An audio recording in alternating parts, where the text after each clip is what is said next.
जय हिंद दोस्तों, जैसे ओआरओपी के ऊपर बात चल रही तो मैं ये बात करना चाहूंगा कि जो लेटर है उसमें 3 पोर्शन है। सबसे पहले उन्होंने अपना ऑर्डर लिखा है बेनिफिशियर्स, किस किस को बेनिफिट है जरा ध्यान देना, और एक्सपेंडिचर है और नीचे टेबल है और नीचे इसका कुछ बैकग्राउंड है। यानी बात कहूंगा बेनिफिशियर्स की, क्या प्रीमेचर वालों को मिलेगा या नहीं, क्या मेडिकल वॉलेंटियर्स जो यानी खुद विलिंग करके आए हैं ओआरओपी का लाभ मिलेगा या नहीं।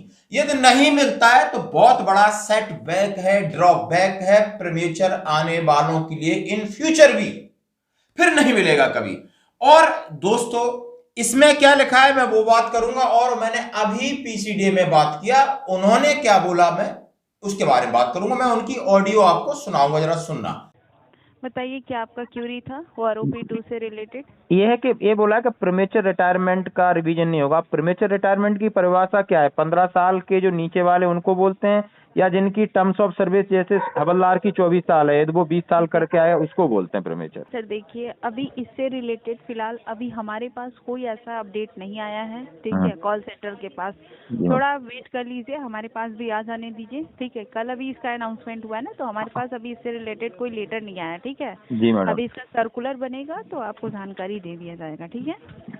सबसे पहले इसमें क्या लिखा है जो पहले से अलग है। दोस्तों पहले की बात कर देता हूं, जब ओआरओपी 2014 में लागू हुआ था जिसको 1 बोलते हैं, उसमें पहले प्रीमेचर वाले नहीं थे, फिर बाद में कंसीडर कर लिए गए थे प्रीमेचर वाले भी, क्योंकि बनाने वाले को नहीं पता कि प्रीमेचर रिटायरमेंट की डेफिनेशन एक्चुअली है क्या।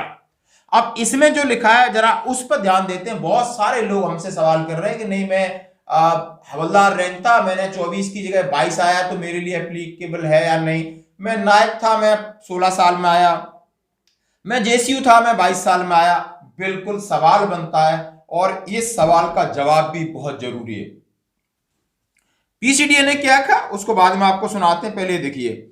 Beneficiaries the armed forces personnel retired up to June 30, 2019, यानी 30 जून 2019 से पहले जो भी आर्मड फोर्सेस यानी एयरफोर्स, नेवी, आर्मी के जवान हैं, रिटायरीज हैं, जो भी हैं अफसर जेसूआर, उनके लिए ब्रैकेट में लिखा है एक्सक्लूडिंग प्रीमेचर, फिर लिखा है ब्रैकेट में PMR retired with effect from July 1, 2014।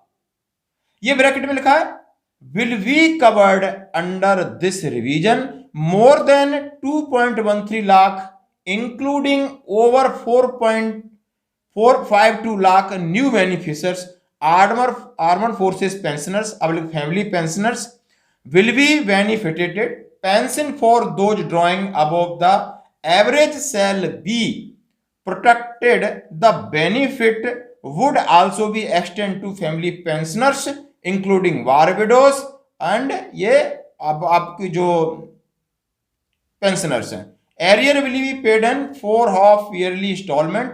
However, all the family pensions including those in except of special जो लाइवलीड वाले हैं, family pension and gallantry award winners shall be paid arrear in 1 instalment.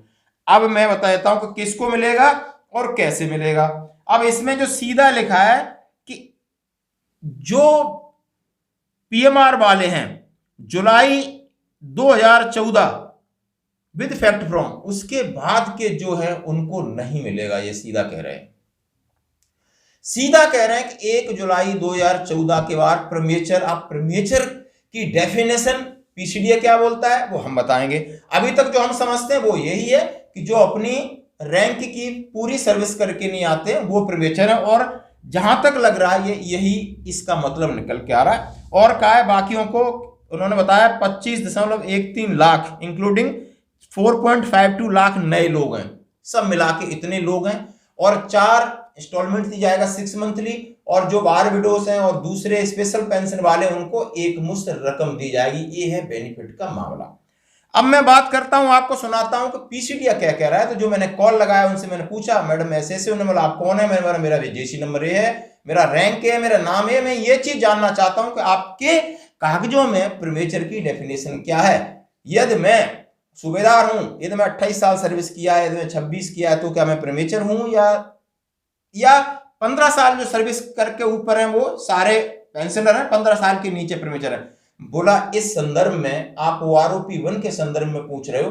उनने मुझे 1 मिनट टाइम लिया, अपने यहां से बात करके मुझे बताया सर मेरे पास ब्लैक एंड व्हाइट में अभी ये जो ORP 1 के पूछ रहे हो पढ़ा मैंने भी ये व्हाट्सएप पे, लेकिन रिटर्न में नहीं आया। जैसे ही आएगा सर्कुलर बनेगा, हर एक लेंथ ऑफ सर्विस का, हर एक रैंक का अलग अलग टेबल यहां बनेगा और तब ही मैं इंप्लीमेंट कर पाऊंगी और तभी मैं आपको जवाब दे पाऊंगा। ये मेरी PCDA की जो आपके कॉल सेंटर में बैठते हैं, जो हमारे अकाउंट देखते हैं, उनसे ये मेरी बात हुई। लेकिन जितना सुनने में आ रहा है, हाँ पहले OROP 1 में बहुत सब लोग कहीं ना कंसिडर किए गए थे किसी न किसी रेशियो में, लेकिन इस बार 1 जुलाई 2014 के बाद जो भी पेंशनर प्रीमेचर आए हैं, जो हमारी डेफिनेशन है PMR या जो PREMAT लिखा हुआ है, वो सब इन्होंने छोटा ब्रैकेट लगा के बीच में डाला हुआ है, उनके लिए ये एप्लीकेबल नहीं है। अब बात आती है मेडिकल ग्राउंड पे आए नहीं आए, इनके लिए भी जल्द ही आपको 1-2 दिन में क्लियर हो जाएगा, क्योंकि मैं चाहता हूं कि जो भी चीजें हैं आप तक पहुंचे वो आप सही फिल्टर होके पहुंचे, ताकि आपको अपने दिमाग से क्लियर रहे कि नहीं ये चीज होगी या नहीं होगी दोस्तों। और बाकी उन्होंने एक्सपेंडिचर दिया कि कितना खर्च आया है और खर्च के नीचे टेबल है, टेबल के बारे में हम लोग दोपहर में डिस्कशन कर चुके हैं। जो भी अच्छी इनपुट होगी, जो भी बिल्कुल क्लियर होगी, जो हमें लगे कि नहीं ये हमारे लिए सत्य, वो मैं आपके साथ शेयर करूंगा। धन्यवाद दोस्तों।